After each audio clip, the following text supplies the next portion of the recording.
The following podcast is a W2M Network original production. Visit W2Mnet.com for all of our other great podcasts, plus news, reviews, articles, and opinions from the worlds of wrestling, video games, football, and entertainment. What time is it?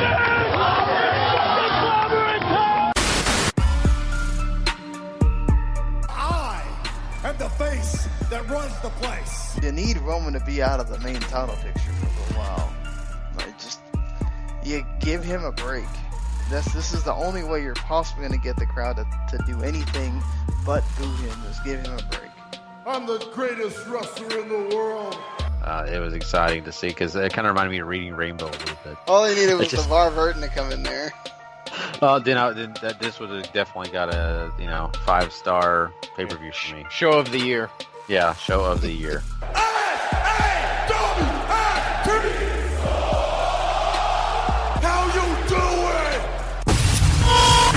Hey guys, I'm your normal host, Gary Vaughn, and I am not going to be a part of this episode tonight. I am definitely on a party ship right now, so that is going to be unfeasible. But hey, I am excited still. Paul and Sean are going to kick it. They're going to have some great stuff for you guys. I know they're talking wrestling news, plenty of stuff that happened over the weekend. Plus, they're going to get into some Ring of Honor TV. So, sadly, I won't get to hear any of it until next week, but that's okay. These guys are going to do a great job. I will definitely miss them and miss all of you. But I'm going to have a blast here. I hope you guys have a great week without me. Paul, Sean, enjoy the show and just kick it like always. But wait. Oh, guys, that's my song. I got to get out of here. Come on, do the Bob Holly. Yeah.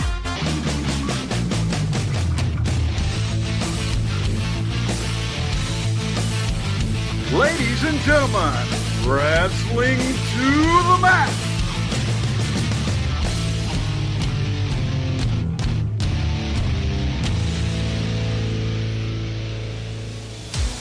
And your hosts, Gary Vaughn, Sean Garmer, and Paul Leeser.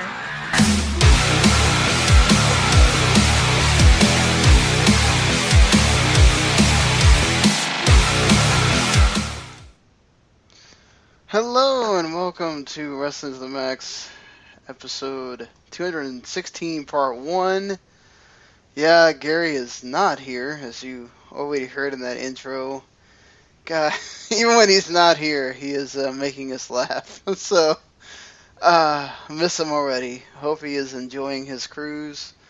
Of course, Paul and I will be just kicking it, the two of us here, but we got plenty to talk about, Paul. Yeah, we sure do. We got a whole bunch of news. We got ROH to talk about. We got that King of Pro Wrestling review. Other stuff I'm sure I'm forgetting at this current moment because I'm not looking at our doc like a responsible co-host. But there it is. Yes, and of course, we know you all have been hearing about it. I tweeted something and got like a zillion retweets. That never happens for me on Twitter, so I don't know what I did. But it also helps that the big picture that's going around about Paige now got attached to my Twitter.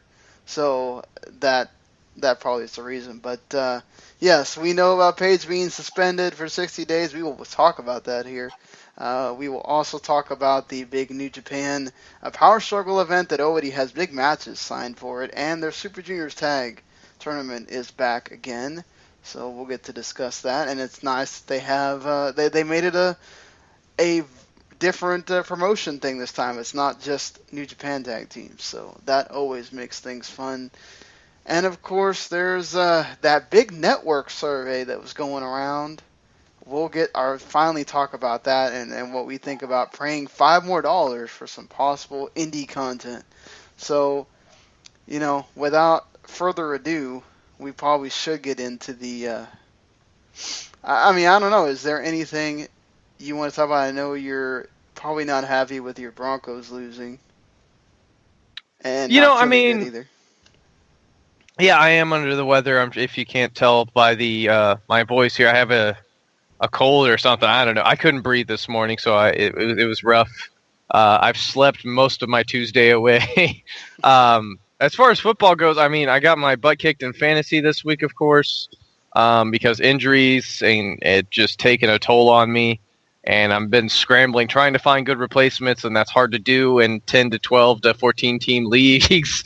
The Broncos losing wasn't great, but then again, I mean, Paxton Lynch played like a rookie quarterback in the NFL does in his first game. There's still a very, like, you could see the raw talent there, right? But it wasn't as focused as somebody like a Trevor Siemian seems to have been. And he overthrew a lot. He threw way too high. And I'm curious if that's just because he's a giant, because he's 6'7", or just that raw, And but yeah, I mean, you want to talk about a good team? The Cowboys freaking ran over Cincinnati this week, Sean. Yeah, they did. I was totally surprised by that 28-0 score that lasted until like the middle of the fourth quarter. That was incredible. I don't want to get too hyped up about them yet because they got Green Bay at Lambeau this week. I think if you head into the bye 5-1, I think you have every reason to be happy. So, while I'll be reserved until then, I've also talked a ton of football in the time since we've done this show last, so I'm almost like footballed out at the moment. But, yeah, so without delaying much further, guys, and we do have somebody on our WTMNet.com staff that is reviewing the game, WWE 2K17, that we know came out today or yesterday, if you're counting dates here. Hopefully, maybe we can have him on for the Friday show. If not, for sure, we'll have him on for the next Monday show, and maybe Austin can talk about what he thinks about the game so far and everything else. So we'll for sure have you a kind of impressions of the game as that goes along, and he'll have a full review at least by the latest within 2 weeks on WTMNet.com, which you should go visit for various things, whether it's different podcasts that are on the network or just reviews from Paul or reviews from we have a Total Bellows review now, so probably not the thing you're most looking forward to, but Jeremy Lambert did a great job with that, so I definitely think you guys should check it out. As tongue-in-cheek as you would expect a review for Total Bellows to be, I think. Yeah, certainly. I love the a joke after every sentence of something happening. That's the way you got to do it. I don't know how else you can get through watching that show, honestly. John Cena really does make us look like a prick during that show, though. But, who knows if that's by design or not. But certainly, let's get into these quick hits here. Let's do it. It's time for wrestling news.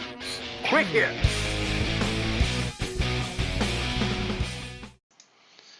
Well, let's start with the news that shocked everybody's Monday afternoon. Right at noon, WWE did not waste time releasing the information that Paige has been suspended for a second time, 60 days. I mean, she's out for 2 months with no pay.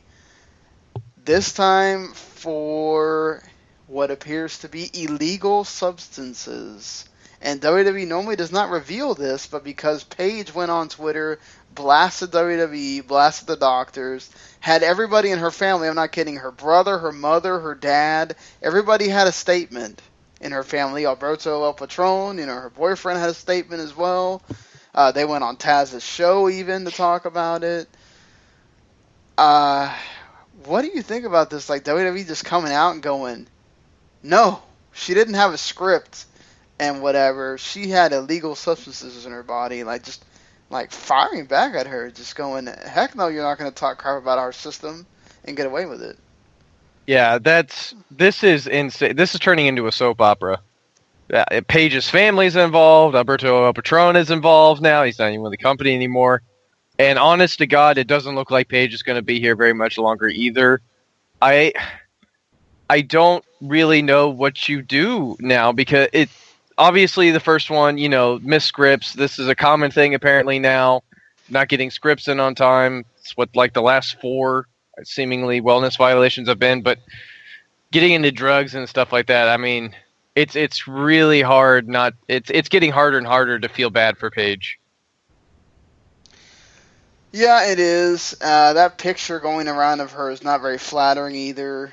As someone that has personally watched someone that has drug issues, that picture doesn't make her look like she's just missing just has a script of painkillers. I mean, pill addiction is a problem in our country. Let's not play around with that. That's obviously an issue, and pill addiction can cause you to have so many problems. But I don't know. I'm worried that maybe this is leaning towards one of those bad drugs.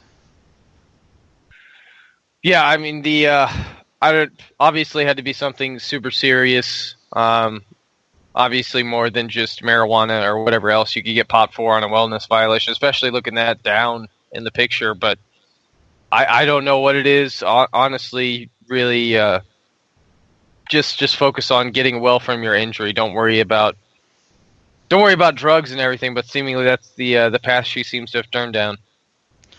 Yeah, and I mean that's the thing that WWE also said in their statement is they're giving her world-class treatment for that neck injury, for the neck surgery that she's going to have. So they made a point to let everybody know that it's not like we just treat our wrestlers like crap or whatever. Now, yeah, do they have a history of wanting your wrestlers to wrestle hurt? Sure, but that's also, look, that's not only a WWE thing, that's a wrestler mentality thing. Because when you're in the locker room, you're seen as weak. If you're just, the thing that I think about the most is the Sin Cara injury. When he broke a finger or he hurt his pinky or whatever it was, and he was out. And I think he broke his finger. Yeah, imagine the ridicule he probably got for that. Right. It's. I mean, when you're a guy that wrestles that style, that this is the original Sin Cara, guys, Mystico. When you wrestle that style that you do, Lucha, I mean, a broken finger could really work against you, I think, because you use your hands for so much in Lucha Libre. Right. You do, but it's one of those things. I'll never forget the Del Rio's reaction to that. Just right. Him being pissed probably meant that there was more people than just Del Rio being pissed right there. And that's the thing. I think people want to always say that, it's WWE's culture and it's all this. And WWE has done a lot to try to remove that culture from themselves of making you feel like, oh, well, you have to wrestle hurt. You have to wrestle with serious injuries and all this stuff. They try to make it seem, whether it's like this or not, that if you do have a serious injury, they don't want you out there. And that is the case with Paige. Now, I did read something where there may be other issues at play with, Paige. They wanted Paige at certain TV tapings, and she didn't go because she had appointments with her own personal doctor about the neck issue and all that. Not necessarily that they wanted her, I think, to wrestle, but just to be there, and she chose not to. I don't know what everything entails, obviously, but. And it's going to be interesting to see if Paige just waits until after the 60 days now to get the neck surgery, because she wouldn't be being paid while she's recovering. Yeah, I mean, I guess this sort of works with how willing she is to get back to work at this point, because does she really want to stay with the company now? I mean, Twitter today felt like she was reaching her breaking point of, I'm ready to be done. And obviously she's going to need neck surgery no matter what, if she's going to keep wrestling, or maybe just wants to have a better quality of life or whatever, however serious it is. Whether she does it under WWE contract anymore, I think, is the bigger question. Do you think that she's trying to get herself fired? Because that's a thing that was going around. Maybe, but I don't know why you would want to burn that bridge with WWE. Just ask for your release if you don't want to be there anymore. I'm sure they'll give it to her at this point. I mean, she could always do obviously Del Rio had a legit thing. Very much like CM Punk to try to get out of his no-compete. But it's not like Paige is just... She seems fine to be just going around with Del Rio, whatever he's doing at the moment. So, what is 30... If you just had neck surgery, what is your 90 days, even if you're recovering still, gonna do not wrestling? Right. I mean, if she was, just assuming if she's smart and did what good things with her money, you wouldn't have to necessarily worry about it for that no compete time that you're going around. Plus, I'm sure, El Patron is probably kicking in at times money where she's not having it spended. So, this is one of these weird things that obviously I'm sure more will come out as the week goes on, and we'll probably get more statements from people and everything. Del Rio obviously comes out and says she doesn't deserve what's going on and everything, but I don't know, until we get a legit, like, somebody just coming out and saying, okay, she popped for this, and either way, even if it's a illegal drug and it's one of those, bad drugs, I hope that, she gets help for whatever it is, and she can get off. Even if it's, again, pill addiction, you need to get help for that, too. That's not something that goes away, because I'm sure the pain doesn't go away for her, because she's been wrestling since she's like 14. And if she wants to keep wrestling, it's not going to end. Yeah, I mean, painkiller addiction is also a very real thing, too. We've seen several wrestlers admit painkiller addictions, Kurt Angle being a good recent example, and it's some pretty serious business that you definitely want to get help with as soon as you can. Yeah, certainly, and of course we'll continue to monitor this. I'm sure everybody in the Wrestlers to the Max Facebook group, which you can go join, facebook.com/group/Wrestlers to the Max, and hit that add button, and we will add you, and then you can come discuss it with the rest of our fellow people in there, and they've had some interesting conversations about it as well.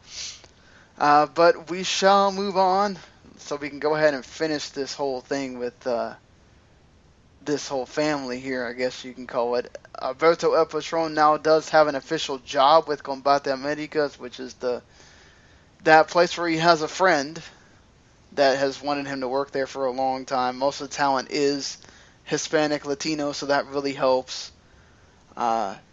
He obviously wants to. His job is apparently to teach them how to become entertainers and not just fighters. What do you think about this? Interesting term analogy. It's Combate America MMA, I guess. Yes. Okay, that's. I mean, we've seen especially in UFC, Dana White has very often come out and said that he's okay with pro wrestlers wanting to get an MMA because they know how to sell fights. And that's something I think a lot of MMA promoters want, especially building stories always helps build up anything around any subject. So I think it's an interesting idea. Certainly, I mean, Patron is uniquely qualified being both a pro wrestler of international stardom as well as having MMA background. So there's a lot of, I mean, it's a smart idea. I don't know how well it's going to work because your bigger MMA fans, they like the very straight approach. I don't know how much entertainment you want crossing over there, if that makes any sense. But certainly not a bad idea to at least be able to know how to sell a fight. Yeah, it's not, and I think obviously they're going to be appealing to a Latino audience that may want more of the show with their fight, and they treat Lucha Libre as a legit sport down there, or at least they treat it as something that's important, so they're used to that kind of thing. If that's what Alberto's going to be providing for the fighters, I don't see how this is a bad thing, and good on him for getting a job already and having something to do. So aside from this, we do have a pretty big thing with this WWE survey that was released to its, the fan poll people. I think even our good friend Tom Reese took the poll.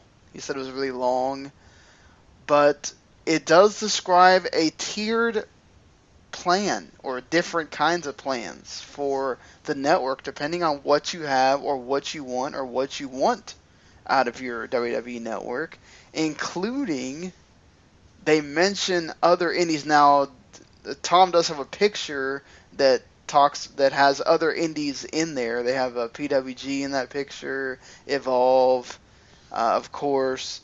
New Japan is even in that picture, which I don't see how in the world they would get New Japan to agree to anything. But this part of the survey specifically mentions TNA, wrestling, and Ring of Honor.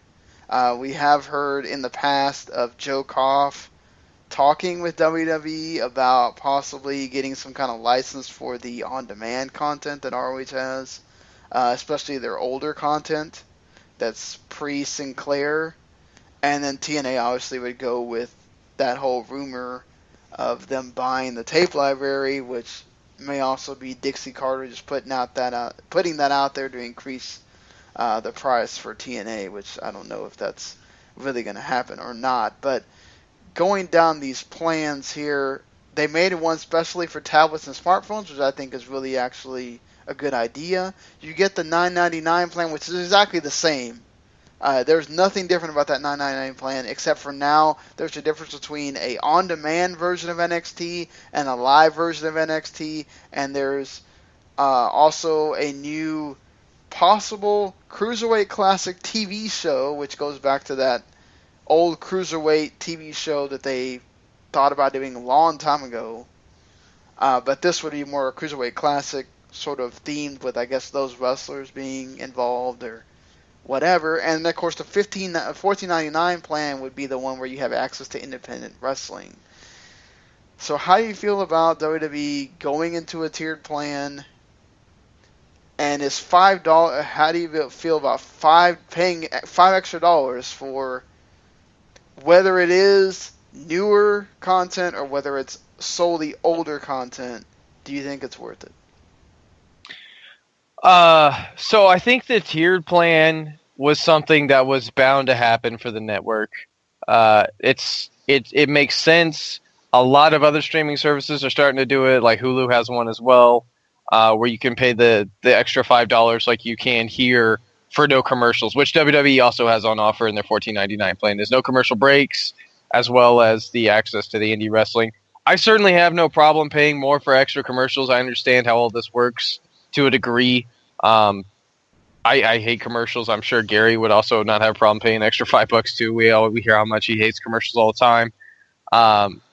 But $5 for extra independent extra independent wrestling content, I'm totally down for. Whether it's just TNA and Ring of Honor, whether it expands outwards to other promotions like a Rev Pro or like a Progress or like other promotions that WWE has worked with or continues to work with or will work with in the future, I am completely okay with. WWE very clearly wants to be a central point for all pro wrestling, not only here in the States, but in the world. I don't know how well it's going to work, but it certainly could create a very focused wrestling channel for the future, which I'm totally down with supporting. Wouldn't that sort of take away from Evolve or Rev Pro, or if, say, like, I know that on their channel it's like a 2-day delay, and with obviously WWN it's like immediate.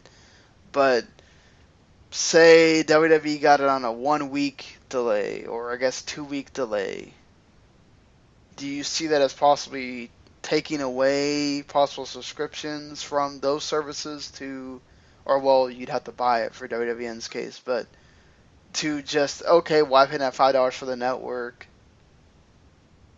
Do you see that as a positive or negative for those companies, as in, well, we still get it earlier here, but you don't have to have it because you can eventually get it on the network?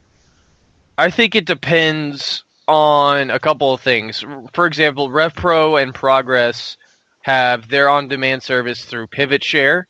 I honest to God don't know how much that costs them, and I don't know how much they are making back on that. Obviously, going through their channel gives them more money. Working through the network for however much, whether it's just a few select shows here and there or what have you, that obviously could affect subscriptions for that. WWN, Evolve, all those guys, it's on demand, so you have to pay for the full price of the show to get it on demand to watch it whenever you want. Not really a streaming service. Ring of Honor is really interesting because their earlier shows use licensed music. from big bands like every other independent promotion across the world does.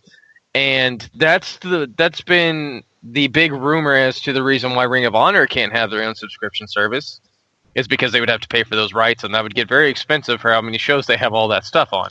But don't they just cut out the entrances and they just have you go straight to the matches on the DVD? No. Well, yes and no. You get snapshots of the intros, and you can most definitely hear the music, especially going along further down the road when the entrances sort of started to become like with Bryan Danielson, when everybody's singing along with the final countdown, sort of became a big deal. So they kept that on DVD. Stuff that adds to the atmosphere and all that. But you absolutely can hear the intro music. CM Punk, like, I got into ASI because CM Punk used to come out to Misery Incarnata by ASI, or AFI, excuse me. So, I mean, you can clearly, like, Copacabana, for Colt Cabana on there, clearly comes across. That's the biggest problem, I think, for Ring of Honor as far as their own subscription service. And I imagine if they get something on the network, it's going to be very strictly just the matches, or WWE will overdub with their own music like they've done in the past. Right. So overall, you think this is a good thing? I think for certain promotions, it could work out very well. Places like Ring of Honor, maybe I would think about how much you give them.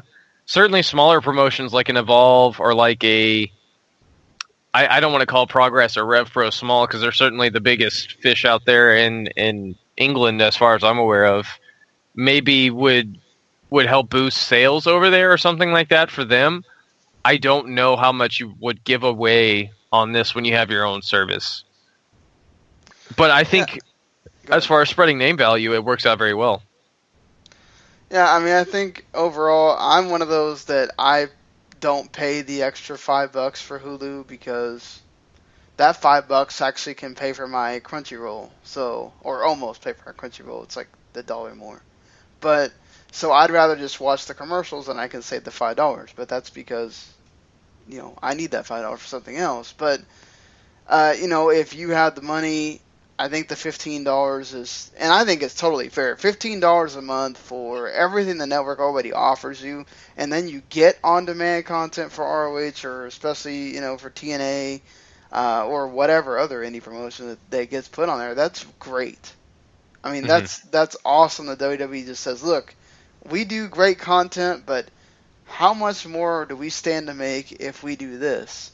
And hopefully that also means that if they're going to charge more, even if maybe we don't watch it as much, but they do put more of the older, classic content up there, the World Class and, the WCW Saturday Nights that still aren't there, and that kind of thing. If you have a lot of people that transition over to that $14.99, I would hope that not only is it the indie content, but you get more of their other tape libraries that they own as well.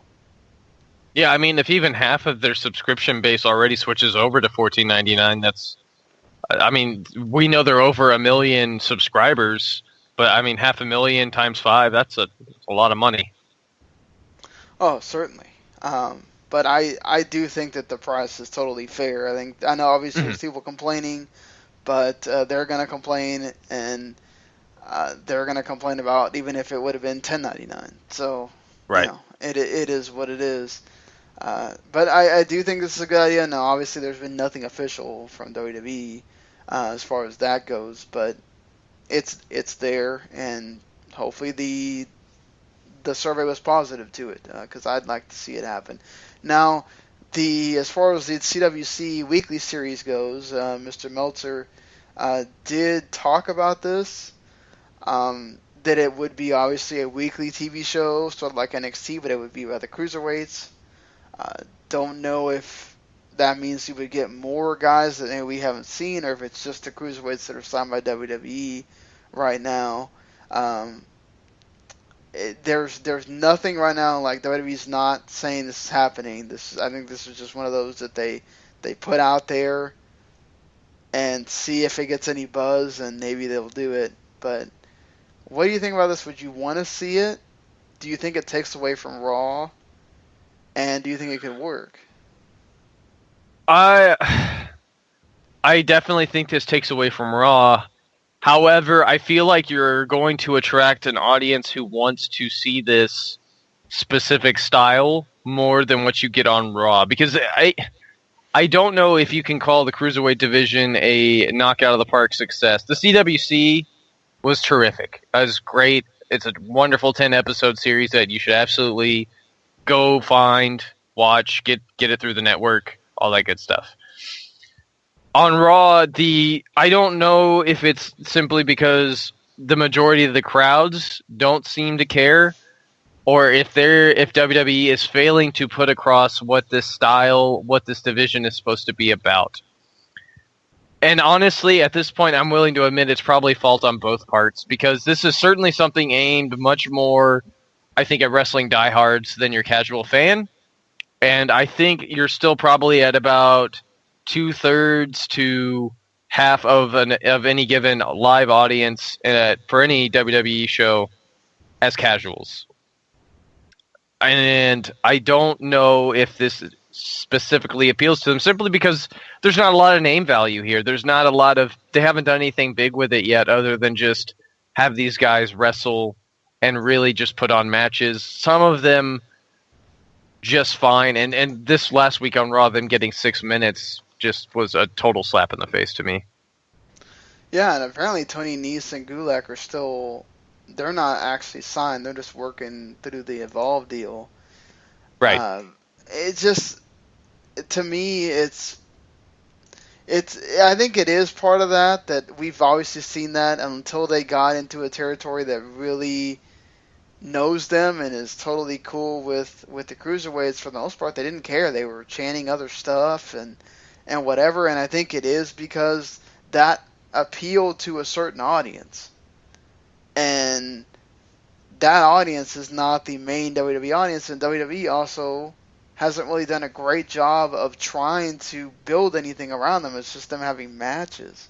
So until we started to see this story with TJP and Brian Kendrick, there's nothing going on with them. I mean, it's cool that they come out and they do their moves, and it's, it's quick, and or you have the submission based stuff or whatever. But that's the thing too, is we have to remember that this wrestling that they see from the Cruiserweights, it's not like we don't see it from other wrestlers that WWE has.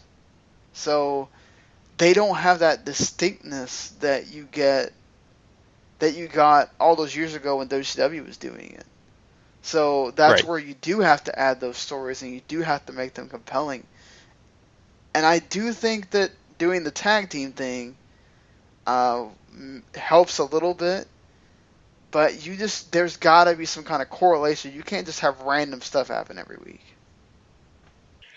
That's sort of what it feels like every week, too. It's sort of throwing, like, you have all the pictures of the guys up, you're throwing a dart. This is the guy that's going to wrestle this guy. Let's throw him out there. You get 8 minutes, go. There's no concentrated storytelling so far, and I think that's probably the biggest hindrance. Obviously, presentation, they've tried to change with adding more of the CWC stuff in and all that, but I don't feel like they've put across that this is supposed to be about a style, not just matches, How do you feel about them not announcing their weights anymore? Because Vince thinks that that's going to make them come off as too small. See, but you've already labeled them under a different weight class and making them cruiserweights. I thought announcing weight helped the sport feel, which that's going to kind of suck, but I don't overly dislike the idea. Yeah, I don't overly dislike it either. It still goes back to the whole, Vince having a problem with how much they weigh and whatever, which that's not going to go away. That's just who Vince is, and, unless one of them becomes a mega superstar, it's not going to convince him otherwise. Right. So that's what's going to have him. But the thing is, that's where a Cruiserweight Classic TV show would really help, because you can have those stories. It's a TV show. You now have to condition your audience to understand that there's going to be storylines here, that all these wrestlers they're gonna matter, however many you're gonna have. And I think this helps too, just because like you're signing. I don't know if you're ever going to get a Kota Ibushi to sign, or you're going to get a Zack Sabre Jr. to sign, or whatever. But these other guys, like Akira Tozawa, didn't sign just to be a random guy on Raw. Like same thing with Grand Metalik and some of these other guys. Like they're signing because they want to have careers in WWE, and I think the only way you can really do that or do them any kind of justice is to have a TV show, have something that's based around them, so that you can have that champion matters there, at least on that show. Even if he doesn't really matter so much on Raw, when you see them, it makes them feel important, and that's what you want.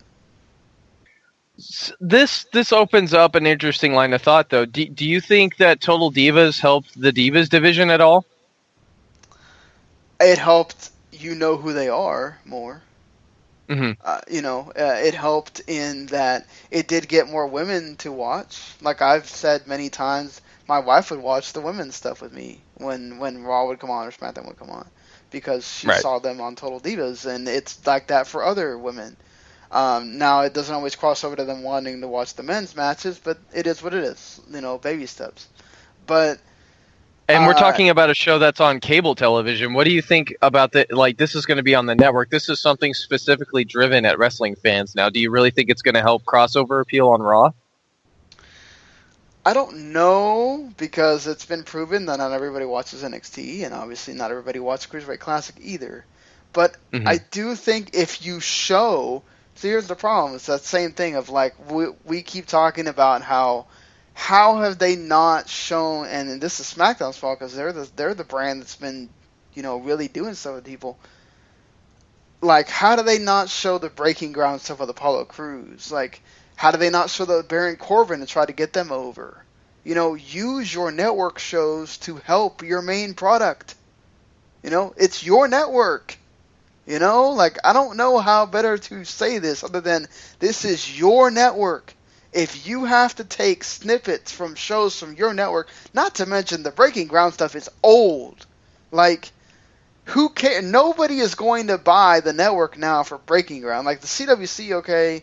you can make the case that you don't want to be showing matches from all of that, because people that may have heard about that and might get the network and want to watch it in like a month or whatever, it might spoil it for them. But like, use your shows to your advantage, and they don't do that enough with the NXT guys when they come up, But NXT has been helped by at least the bigger names do get known and they get over faster. But I think it can only help. I mean, it can't hurt to do this, right? I mean, you can show what they did on the Cruiserweight Classic show that week and be like, oh, this is what he did, and this is the storyline he's in. And then guess what? You can transition that storyline onto Raw, and you don't have to write a storyline on Raw.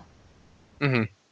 I just question the viability of that train of thought. I understand there are a lot of people who have the WWE Network. I question how many people actually watch a lot of their original content.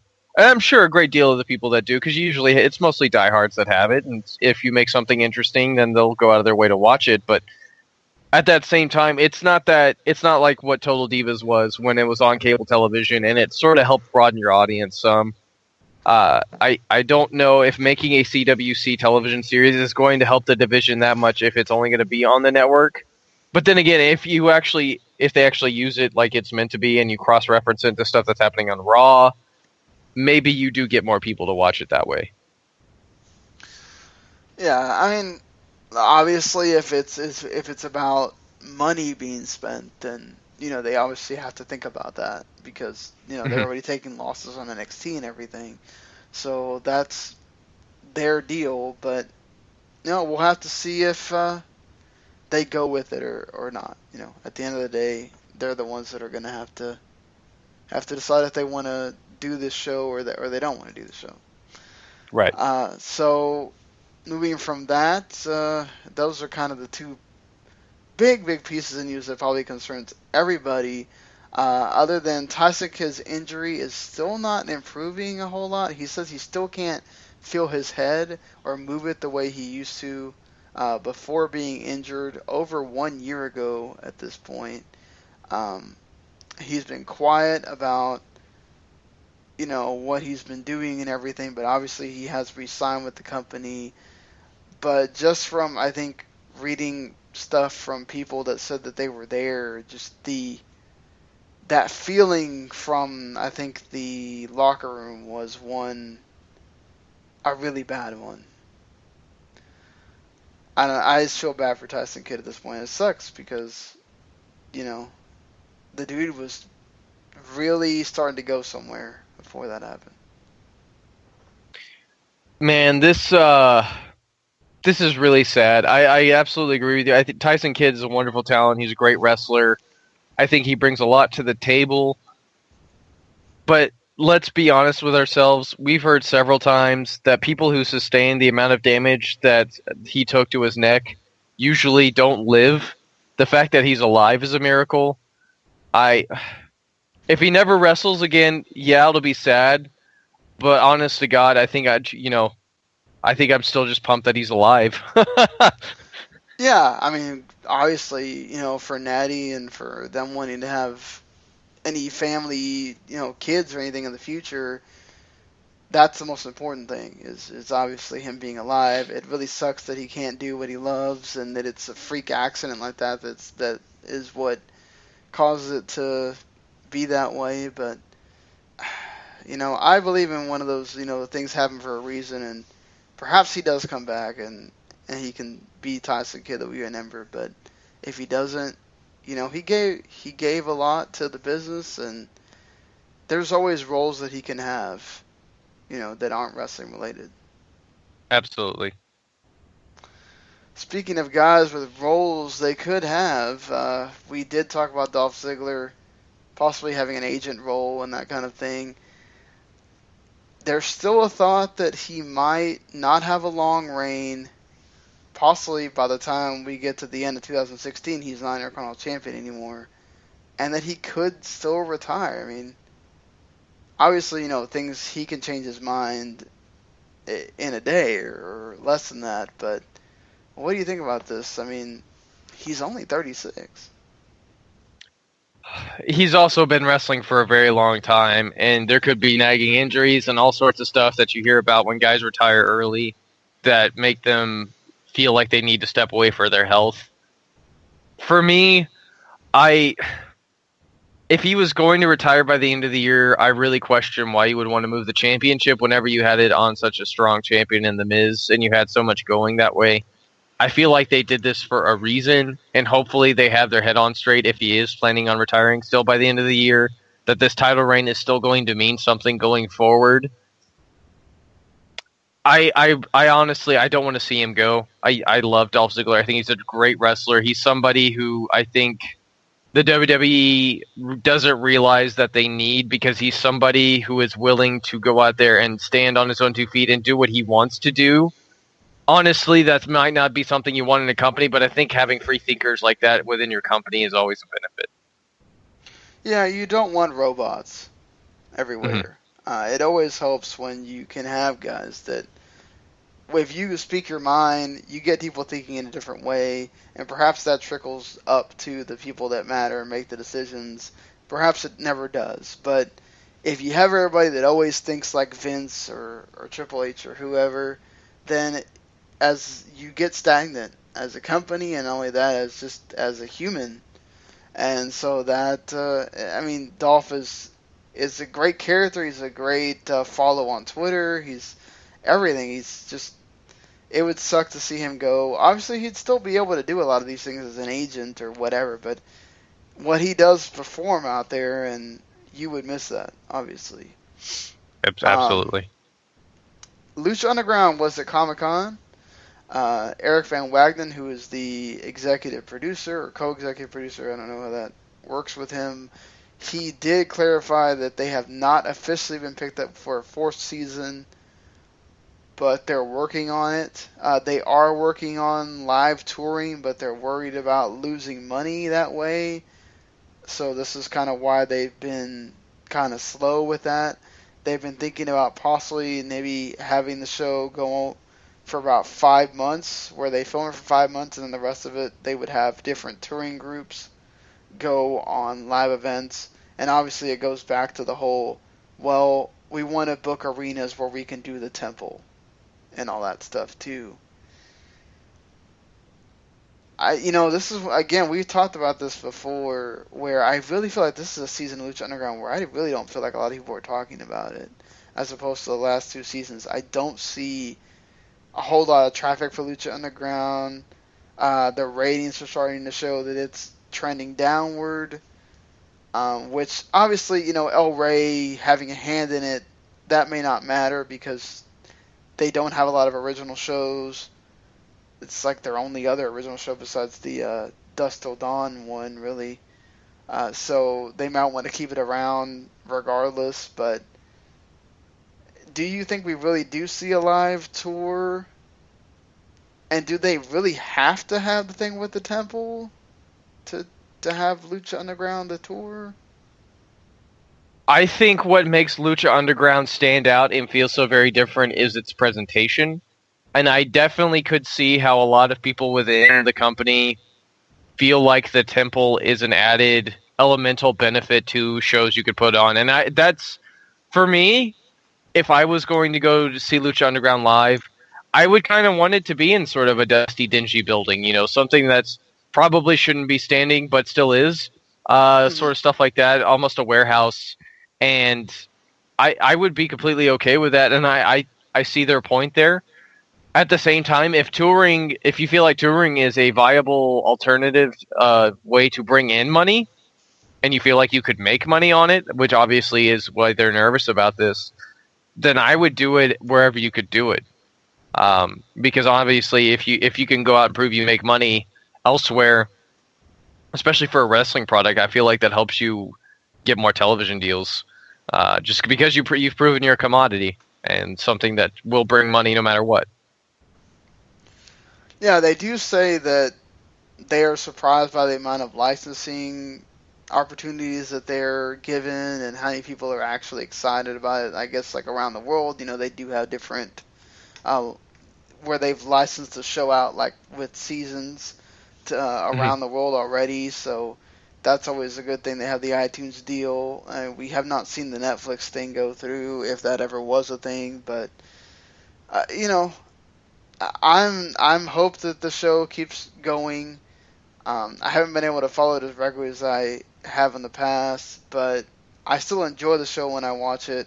It's still a very entertaining hour of TV. It very much feels like the soap opera that it is, and that's what makes it different, and you would hate to not have that. Obviously, that's the thing, too, is with these live events, the backstage stuff wouldn't mean as much because obviously you wouldn't get to see what happens after that. It would have to be all set to whatever they're doing that night, and obviously I guess they could do it to where you're doing that for every show you're going on that tour or whatever, which is fine because only that's certain audiences watching it, but it does take a little bit away from it, from the seeing it weekly kind of thing. Mm-hmm. Yeah, I mean, I'm curious how all that comes across in front of the live crowds that they have there, if they just know they're there watching matches and whatnot.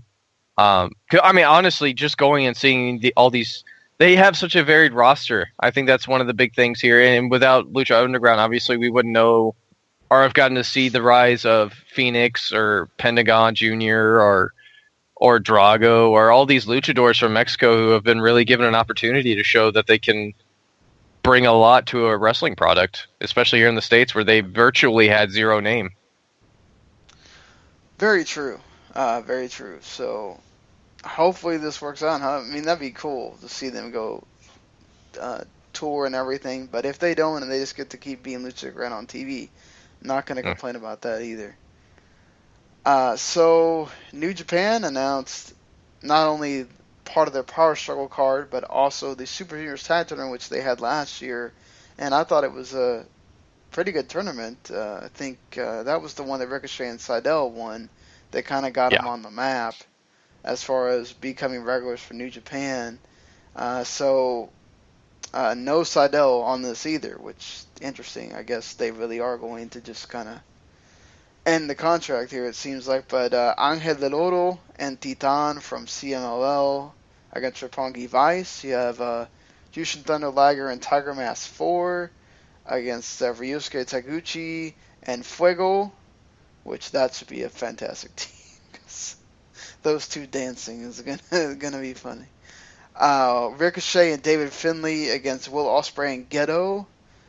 That already sounds like a awesome tag team match. And the Young Bucks against ACH and Taiji Ishimori. Oh, yes, please. Yeah, that's gonna be awesome. That last one. If I was me last year reading that Ricochet and David Finlay were teaming up to take on Will Ospreay and Gedo, I would have looked at you and been like, "What the hell are you smoking?"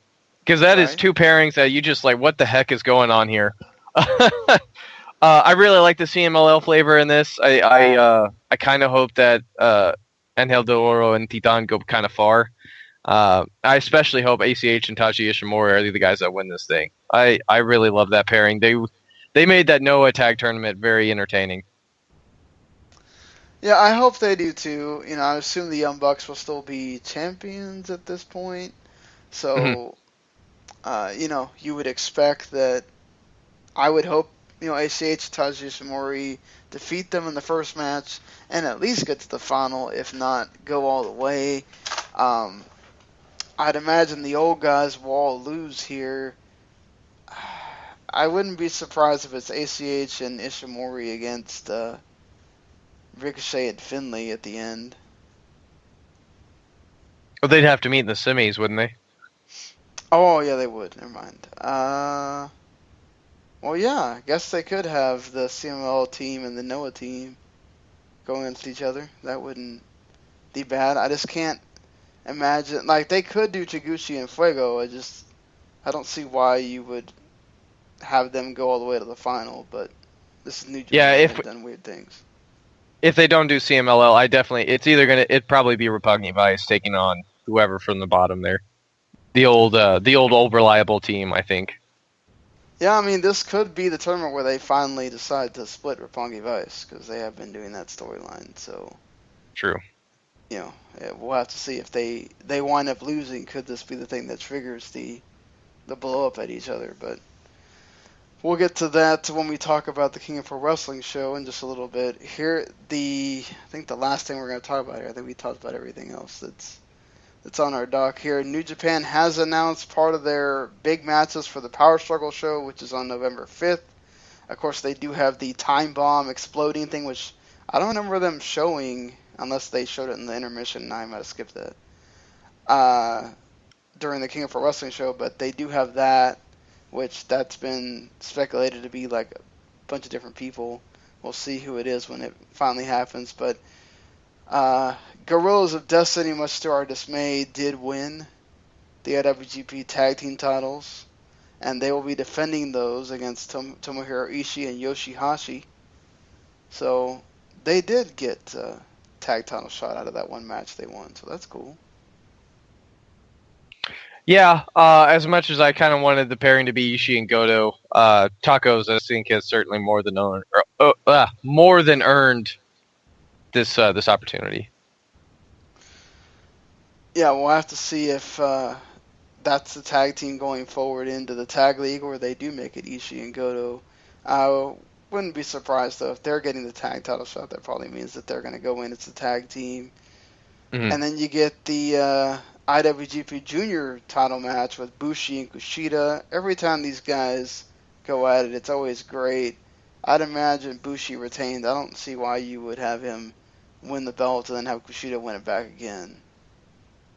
Especially getting closer and closer to the Dome. I don't know how much you're going to accomplish with this Bushi title run. I am certainly intrigued by it, though. And if it's not Kushida at the Dome, I'm insanely curious as to who would challenge for the title.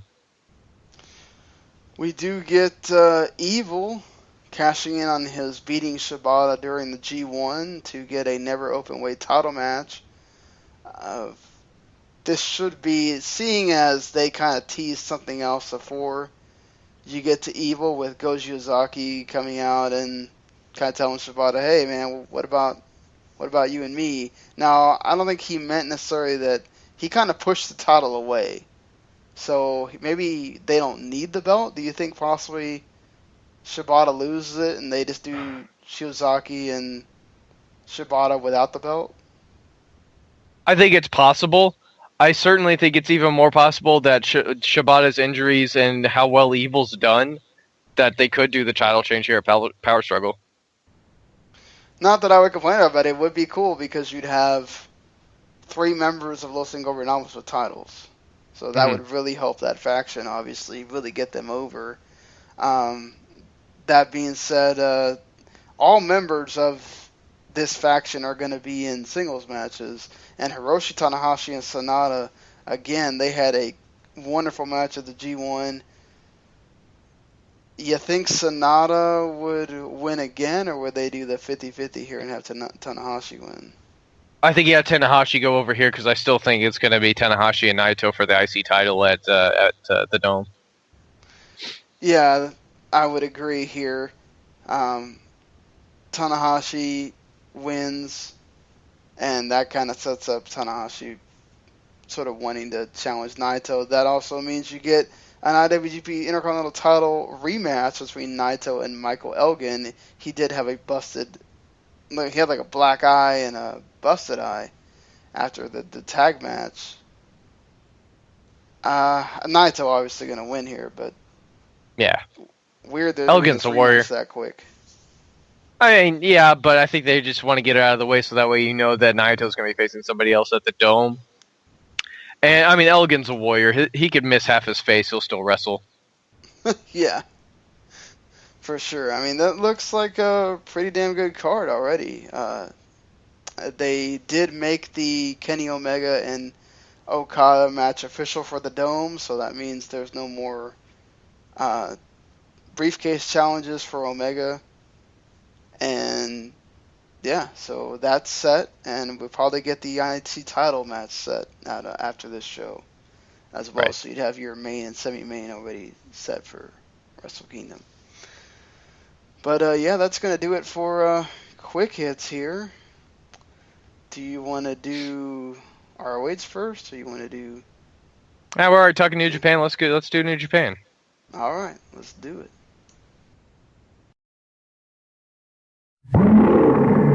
King of Sport. New Japan Pro Wrestling.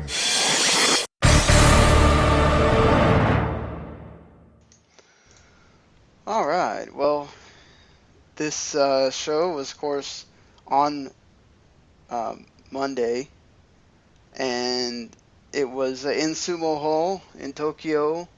So you know you're going to get a pretty damn interested crowd here. The first match was a 6-man tag of Chaos against Bullet Club. You get Tomohiro Ishii, Yoshihashi, and Will Ospreay against Adam Cole, baby! And he tells you 4 times, by the way, in his intro, Bad Luck Fale, and Yujiro Takahashi. And Yujiro brought plenty of the girls, because each one of the, even Adam Cole had one. And Fale just, I guess he's trying to be cool about it. He's not about having the ladies come with him to the ring.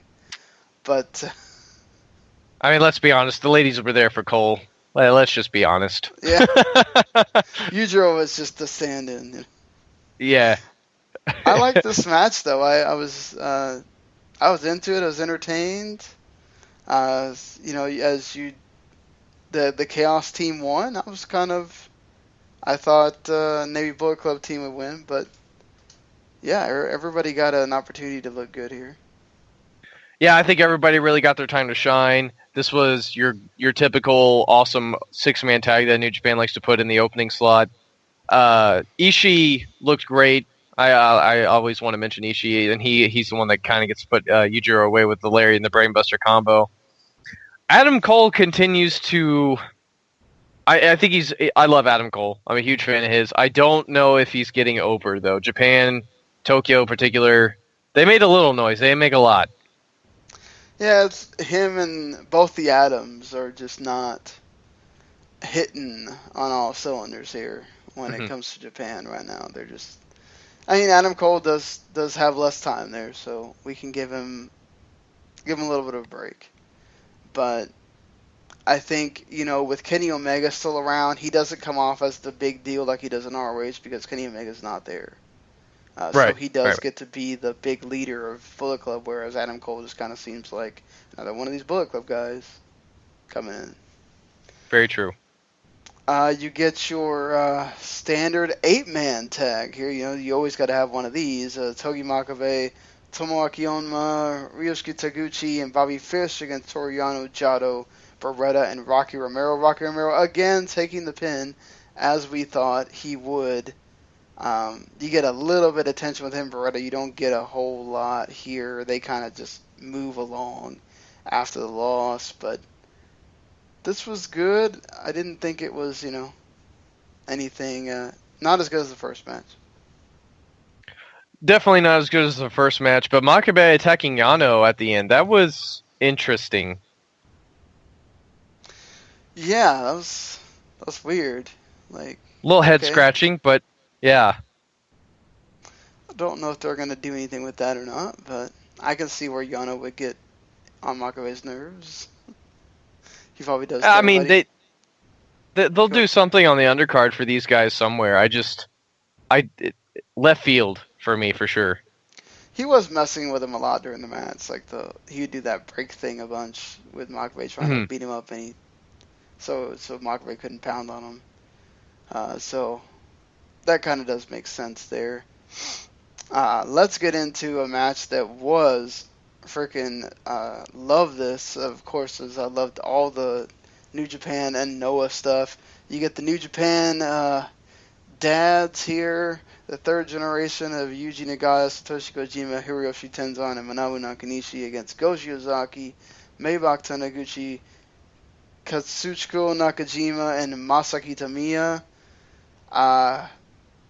This is just a well done 8-man here with these guys, and the crowd wasn't as intense as they were with the G1, but they were still really there, and you get the Noah team winning with Nakanishi gets beat, so just like you said. Go put some away. Go put some away, the big lariat. I really enjoyed this. The New Japan versus Noah thing, I think, has been awesome. I'm sure we'll get a couple one-on-ones here at the Dome. I'm sure, Shiozaki challenging Shibata seems like it's going to be a thing. I'd really not like Larry says in the review, Nakajima and Nagata at the Dome. I think would be pretty killer too. Yeah, it certainly would be. Nagata freaking was pissed in this match. He was just going after Shiozaki with the big boots in the corner and everything. Just awesome stuff from him, and Kojima was pretty into this as well. This was a really good thing all around. The best thing was the brawl afterwards. They just went after each other like cats and dogs, and worse than that. I mean, it was just I felt like the brawl went on longer than the match, almost. Almost, yeah. The hatred is palpable, I feel, which is great. Yeah, and that's the thing. Like, they just have done so well to make you feel hatred towards Noah that, this is how you know it's catching on. And even though we did see Nakajima and Nagata at the G1, I'm all for doing it again. Yeah. And then you get this wonderful little match here, too, with the Young Bucks against Ricochet and Finlay. We were wondering how Ricochet and Finlay would work as a team. I thought they worked really well here, and Finlay got to look really good. I thought they had the multiple saves of preventing the Meltzer driver. The Bucks had to win eventually with more bang for your buck on Finlay after they took out Ricochet. But, man, there's just so much going on and so much good stuff going on. I really enjoyed this because I think adding David Finlay to the mix has sort of changed up the usual flavor of a Young Bucks match. It's not... They're still flippies. It's just not overly flippy anymore. They have to sort of change their style. They're working more strikes in, which I appreciate. And Ricochet seemingly being able to stop the Meltzer driver every single time they go for it, I think is a fun story wrinkle here. I love Finlay. I think he's great. He looked awesome in this, and the Young Bucks just were able to edge him out. Yeah, and then Matt Matt being pissed off, he's like, "What are you doing here? You're just a young boy. You're just a little young boy." Like, what is like? I love that. Just that little addition of, we know where you're supposed to be. Why are you here? We're gonna make you rue the day you ever decided to step up and deal with us. This is just good stuff all around, and would not have a problem with them going at it again. This is fun stuff. Then you get the Briscoes and Guerrillas of Destiny. This was okay. This wasn't bad. They've had worse matches. That's the thing. Nobody cares about Guerrillas of Destiny. I don't think they are overly fond of the Briscoes either, so you get sort of a quiet match here. But I think the Briscoes, every time they're here in Japan, they work hard as shit. And they absolutely went out there and worked their asses off, which I love to see. Tama Tonga just, I'm glad he's got titles, but man, he just doesn't need to be here with us, brother. He's so much better than this, and it's interesting, the World Tag League stuff, like this is only happening because the Briscoes won't miss Best in the World, or not Best, Final Battle, and all that good stuff here at the end of the year whenever the World Tag League's going on, so they won't be around as much, but seems like a really lame idea to want to move the titles that way. Yeah, it's this thing New Japan has with the champions need to be in the tournaments, and they have made those exemptions before, like Kenny Omega wasn't in the Best Super Juniors last year, and you have had the champion not be in the G1 before, so it's not out of the world that you could just have the Briscoes kept the titles here, but it is what it is. I guess it does provide the whole, well, if a face team wins, then you're going to want them to win at Wrestle Kingdom, and that's fine, I guess. That's kind of the role they've been going for a while. For the last 2 years since we've been covering on here, you have a heel team have it in the World Tag League, and then the face team wins and they win at Wrestle Kingdom. Right. So, see if they do it for a third time at least. Probably it's been going on longer. Just I haven't been gone back in the history that far yet to know. I think you have the added wrinkle this year of all the talk of merging the tag divisions. You could have a lot of the junior tag teams in there, maybe get some wins. It'd be great if Red Dragon got to go really far. I mean, that'd be awesome for them. Mm-hmm. Not to mention some of the other junior teams that, I wouldn't be surprised if Ricochet and Finley are in this or anything like that. That's gonna be interesting. A Young Bucks getting a matchup with all those guys, that'd be great. At least I don't know. They might not do it because they're probably not going to want to miss Final Battle either. But we'll see. Definitely. Then we get the Tanahashi and Friends with Jay Lethal added into the mix here against Los Ingobernables de Japón. Jay Lethal getting the lethal injection, and then the Buckle Bomb and Elgin Bomb combo gets the win. This is very good, as it always is with these. This combination of guys in the ring. Love the stuff between Bushi and Kushida, and they seem to really do a number on Kushida. He was out for quite a bit of this match. There's a lot of people saying, I don't know if it's true or not, but they've obviously booked a match between them for Power Struggle, so he's obviously okay. Just they were booking it to the point where it seemed like he was legit injured, and they normally don't do injury angles like that unless there is some kind of legit injury where they take him out on the stretcher. So wonder if there is something going on with Kushida there. I was wondering that too, but I mean, if they made the match, then it's either nothing too serious or it's something he's going to bounce back from relatively quickly, or it's something that they feel like both sides feel like he can work through. That being said, this match is awesome. Elgin is great. Lethal, I think, really gets a lot here, too. I wouldn't be shocked if he gets an IC title match with Naito somewhere down the road, especially with all their stuff from Ring of Honor sort of boiling over into this, which I really appreciate, and I should take special mention here that a lot of the stuff that Ring of Honor's been doing with the New Japan stuff has sort of leaked over onto the New Japan side, which was something they weren't really doing before, and I really appreciate that they're doing that now. I think, I don't know if it has to do with the Kevin Kelly making that change where he changed spots with that one guy, and we had that big conversation about it. And they do have some kind. Christopher Daniels is in the booking committee now too. So I think Delirious isn't just doing this all by himself with like he was before. So I think somebody's finally kind of gotten it in there with New Japan, had the conversation that, hey, we kind of need to work more together and not so much just have it be one-sided. And they've seemed to have taken that and ran with it because, yeah, you've seen Jay Lethal around a lot more, and he's been doing positive things. Some of the other guys necessarily aren't, but, Briscoes are winning titles. Young Bucks have both the titles right now. So, positive things. And that's really what you want from a relationship.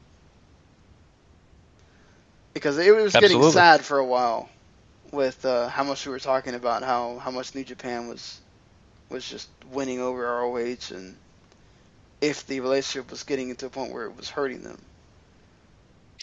Yeah, I mean, I don't think it was, especially financially, I don't think it was hurting them, because those pay-per-views and live attendances have only gotten larger with the New Japan guys there, so at least there's that to hang your hat on. But certainly, I think from a booking perspective, it might have been starting to go the other way. But at the same time, now you can sort of write it in as Japan sort of made their guys have to evolve and work at a higher standard. Yeah, certainly, and that's a great segue into this Never Openweight Championship match with Katsura Shibata and Kyle O'Reilly. These guys just went out there and gave it everything. There was a nice little wrinkle here of the 2 times that O'Reilly got to put in the armbar. Shibata just happened to be by the ropes, so he never really got to put it in all the way. So you don't know what would have happened if O'Reilly would have got it perhaps in the middle of the ring. But, man, O'Reilly gave it everything he possibly could until the last. He couldn't anymore, and Shibata had to make sure he put him away with the rear naked choke. It wasn't just sleeper and PK. He had to hit that rear naked choke in there. Just tremendous stuff, and love that Shibata gave him the handshake and the hug and everything afterwards too. This is sort of a receipt from what we get to see on Ring of Honor television this week too, as O'Reilly and Shibata went one-on-one, and O'Reilly made Shibata pass out in a rear naked choke. So I think that was a nice little callback there. If you happen to watch both promotions, O'Reilly absolutely looked like a star in this. These guys, they work extremely well together, mostly because they're almost carbon copies of each other with the MMA influences and along with their pro wrestling stick, and they went out there and just beat the living heck out of each other. And that's sort of the hallmark of Never Openweight title matches now is it's either big hosses unloading big moves, or you have these hard-hitting guys just unloading on each other, and these guys absolutely added another great match to that title reign. Yeah, O'Reilly even does the PK here, too, to send that home to Shibata as well. The post-match stuff we already mentioned when we were doing quick hits, but Evil attacks him, and that sets up your title match, your power struggle. You do have Go Shiozaki come out and kind of point at Shibata like, hey, maybe we need to do a match here. And Shibata was not too interested. He was more about you might want to get out of here before I kick your ass kind of thing. But it's still going to be really interesting if they decide to go that route for Tokyo Dome, because that could be a tremendous match, obviously. Kenny Omega and Hiroki Goto for the Tokyo Dome Championship number one contenders briefcase. This was barely, and I think barely not as good as the G1 final, but this was still freaking great.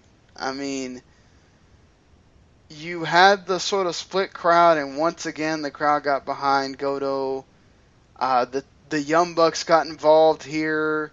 The double stomp through the table, and then Goto getting him back and pushing him through the table. That was great. Goto getting the Shouting Kai, and he did it before, and I still fell for the damn pin. That's how you know how good these guys are. We knew they'd already done this, and he's probably going to kick out, but they still had me when he did it. And again, Omega escapes the GTR. He does not get the GTR on him, and Omega, and he's fighting out at the end to get that one wing angel, and he just can't fight anymore, and Omega gets him. Absolutely killer match. I would say it's on par with their G1 one. Maybe less drama, and maybe that might take it down if we're using the star ratings a little, but certainly as well worked a match, I would say, as what we got in the G1 final. The Goto busting out everything except being able to hit that GTR, and he still can't win. And commentary, I think Kevin Kelly and Carino, they kept hyping up how much Goto continues to lose the big one. And I really hope this is a story that gets a payoff somewhere down the line, because I think Goto absolutely deserves it. He shows you every time he gets in these big matches that he can certainly work it. And if they get enough steam behind the story of him maybe finally winning that big one, being in that zone, maybe he can finally be that draw that New Japan's wanted to be for all these years. Yeah, certainly. There's always that thing of, once you're the bridesmaid, can you ever be the bride and the fans really take to you? We've seen that backfire, and we've seen that also actually work.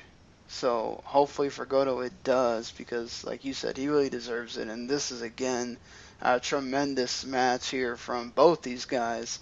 Omega's has been great in this entire run since the G1, where he just decided to take it to another level. He does it here again, and totally deserving of that Tokyo Dome spot that he obviously is now official between him and Okada. And we knew Okada was going to win, but damn it, if they didn't make us think that Marufuji had a shot.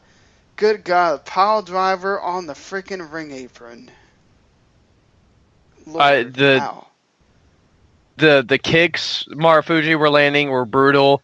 The finishing stretch, I think, was even more incredible than the one we got from them during the G1, and their finishing stretch in that was incredible. Okada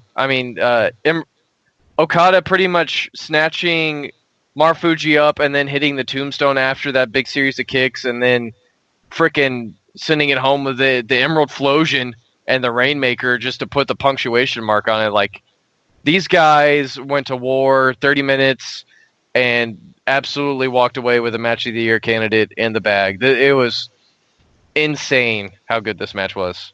Yeah, the Marufuji just constantly stopping the Rainmaker, and Okada even did the Tanahashi holding onto the hand thing, and Marufuji didn't go for that. I mean, it's just like, such good stuff.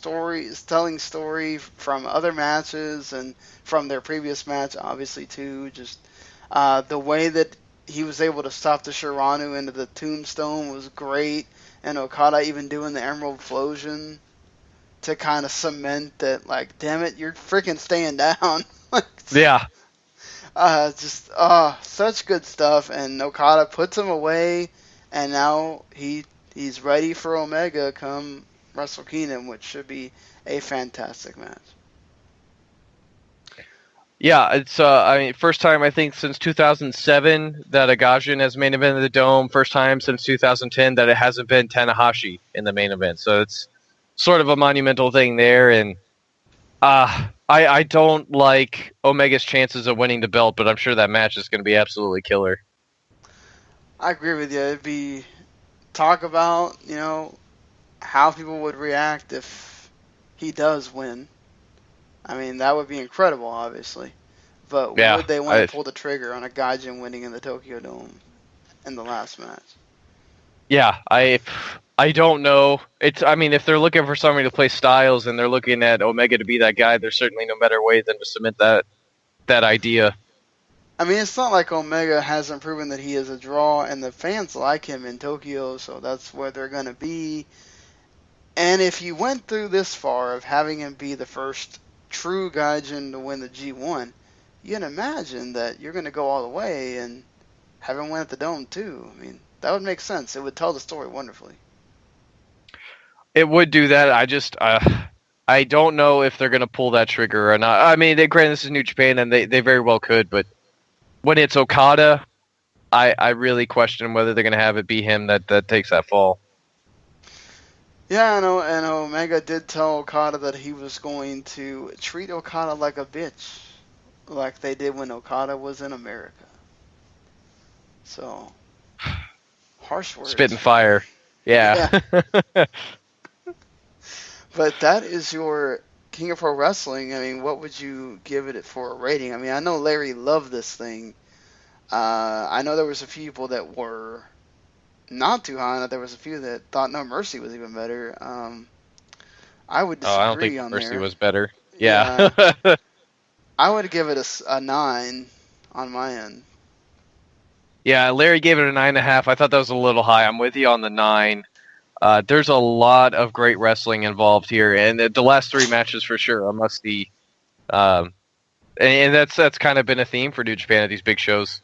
Those last 3 matches really bringing you to the dance. Yeah, the Tokyo Dome, the New Japan Wrestle Kingdom 10, that still hasn't been equaled yet, but this got damn close.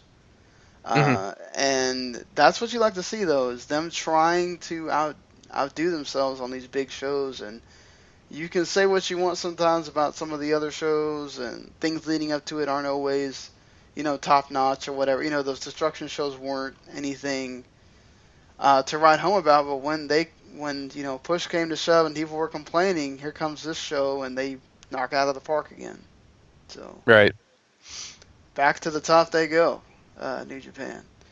So we go from this New Japan show to Field of Honor and talking about the Ring of Honor TV show. I did not get a chance to watch this again yet, but Paul and I could talk about it here. Yeah, I got you.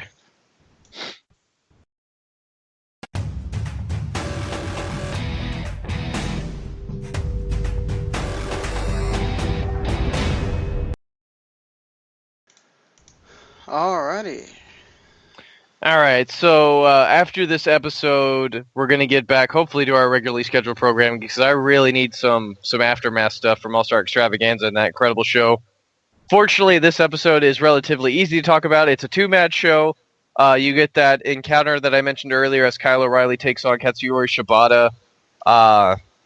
Really, really great match. Shibata brings his usual Shibata self of Kyle does some moves on him. He sort of just brushes them off until O'Reilly finally starts bringing the big stuff. And Shibata ends up passing out to a rear naked choke. It's the Tiger Hattori ends up calling for the bell. No, it's not rear naked. I'm sorry. It's an Umplata. He gets him into an Umplata. Shibata won't tap. And Tiger Hattori, the referee, calls off the match so that way Kyle won't break Shibata's arm. Which really works to keep both guys strong. But it's an awesome match. It's not on par, I think, with what we got at King of Pro Wrestling, but it's certainly really, really good.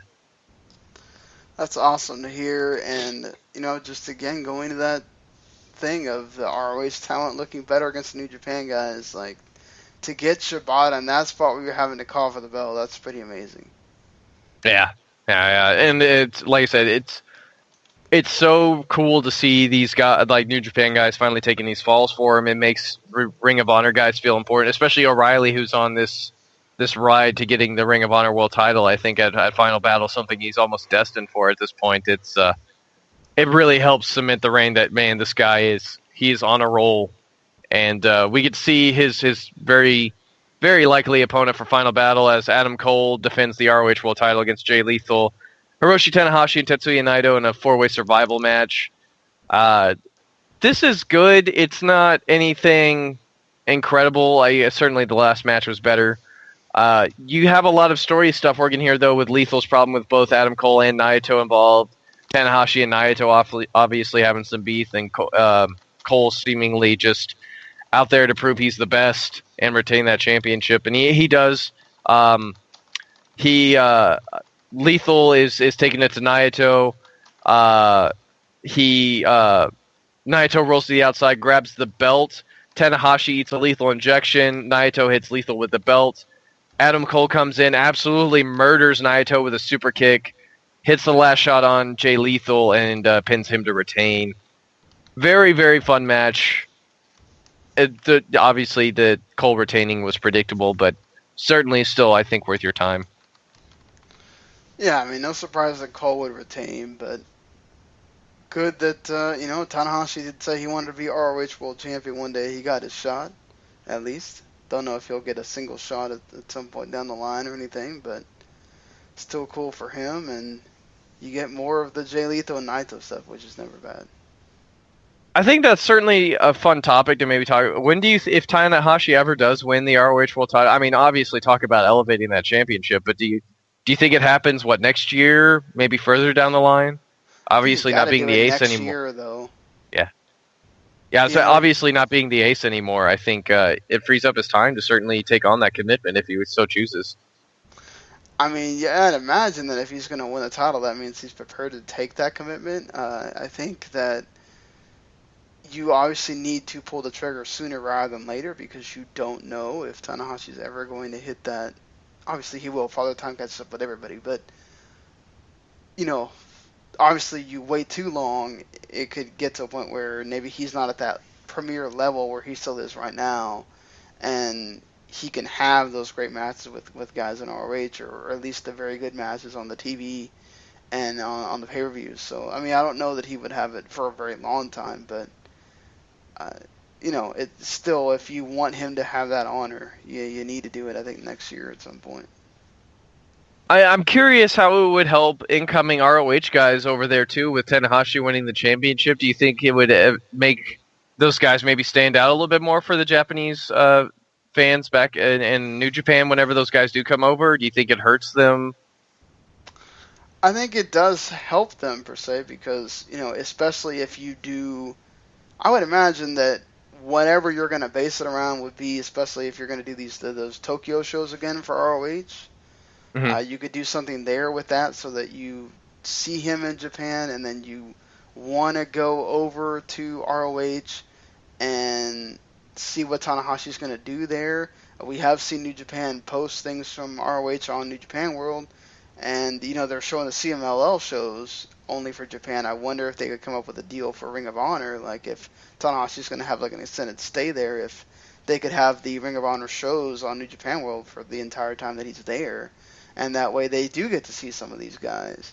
And whoever does beat Tanahashi, I mean, imagine the huge appeal it's going to have for him in Ring of Honor, and then to be able to go to Japan possibly and face him there, or proclaim that, hey, I'm the one that beat Tanahashi, and the fans would know that. Yeah, I think having a sort of a superstar like Tanahashi holding that championship would really help Ring of Honor out a lot, especially bringing guys over. Maybe they would be a little bit more receptive to watching these, guys you already have over there, or newer faces showing up over there, and maybe getting some more crowd reaction out of them. Certainly, I think maybe letting a big heel beat Tanahashi over there for the ROH title would not only elevate the championship, but certainly elevate that guy over in New Japan and maybe create a big star that both guys could absolutely capitalize on. Completely agree with you there. One thing we did not talk about, I don't know if you watched it or not, but the Tiger Mask anime match, which is the pre-show for Pro Wrestling. Who that guy suspiciously wrestled like Kota Ibushi. Yes, I was gonna say. Man, he looks so familiar. I did like the. I think that was the actor. Is right? The actor that does the voiceover. It's the guy that was in the crowd doing commentary. Probably. I believe you're correct. I haven't had a chance to watch the anime yet.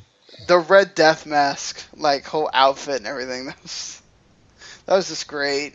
I liked the new mask for the anime Tiger Mask too. That was cool. And you could see like he's trying to make sure that does not come off, obviously, because it's a pretty big tiger head. But yeah, I mean that was a fun little match, and I don't know if it's gonna do anything for making people watch the anime, but you got some Kota Ibushi in there. I'm really interested if the Tiger Mask W character eventually replaces Tiger Mask 4. I think, or even just comes in behind him. I don't know if they have an actual wrestler who's gonna jump in and fulfill the role outside of without Kota Ibushi doing it. But I certainly think it's time for a new incarnation of the Tiger Mask gimmick. I do agree with that too. If you're gonna have the anime and everything, you probably need to have somebody younger, obviously, so that he goes. Because if you're gonna use the same Tiger Mask, people aren't gonna get into it, I think, as much. You need to have him sort of identify with what they're seeing in the anime as great as, or I don't know if you could ever call him great, but as good as that Tiger Mask has been at times, don't think he reaches those heights that people are envisioning for the Tiger Mask that they're seeing in the anime. And I think that's why you needed to have the Kota Bushika guy that was playing him there, because that's the sort of things you're expecting from a Tiger Mask. Mm-hmm. I absolutely agree. Well, I think that does it for us on this episode. This is gonna be weird. It's like the first, like, part 2 that we don't have some kind of pay-per-view to talk about. So we'll have to just kind of see how the topics go. We obviously will have Lucha Underground, NXT, and TNA. We didn't talk about, how do you feel about the TNA? Like, there's going to be a whole episode of TNA filmed at the Hardy compound. There was an interesting article. I think it was on Last Word on Sports had something where he sort of theorized that it would be a whole episode dedicated to sort of TNA being deleted, and out of the ashes would come Billy Corgan's new project. If that pendulum does swing in that direction, where WWE gets TNA's tape library, and you have the TNA, Billy Corgan becomes the new owner and all that good stuff. And there's also rumors that Matt Hardy was on Twitter saying that he wanted to buy TNA too. So that was an interesting idea to ponder about too. But certainly, I don't have a problem with it. It's been TNA's biggest grossing, our biggest ratings draw this year, certainly, and there's no harm in capitalizing on that. Yeah, I mean, especially when you're going to get King Maxwell wrestling. So, that's amazing in itself. Wonder who's got a job to a 2-year-old. And I'm seeing things that maybe we'll even get the Kangaroo in a match too. I believe it was the Kangaroo and Grado, which I would pay money to see. Oh my god, no, I want that. Like, can we? I'm just imagining the Kangaroo from the movie, just whooping Grado. Constantly. You could so see that happening. Just Grado, just like a montage of like Grado getting punched constantly. Right. That's all you need. That's all you need. All right. Yeah. Well, we will see you in a few days for the Friday morning Part 2 edition of Wrestling to the Max, and then Gary will be back for when we do Raw, and of course the Part 1 of episode 217. So, until then, guys, we will see you later. Have a good one, guys.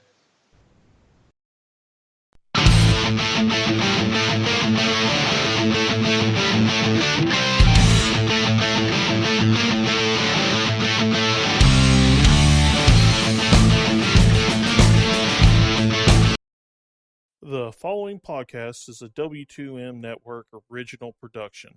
Visit W2Mnet.com for all of our other great podcasts, plus news, reviews, articles, and opinions from the worlds of wrestling, video games, football, and entertainment.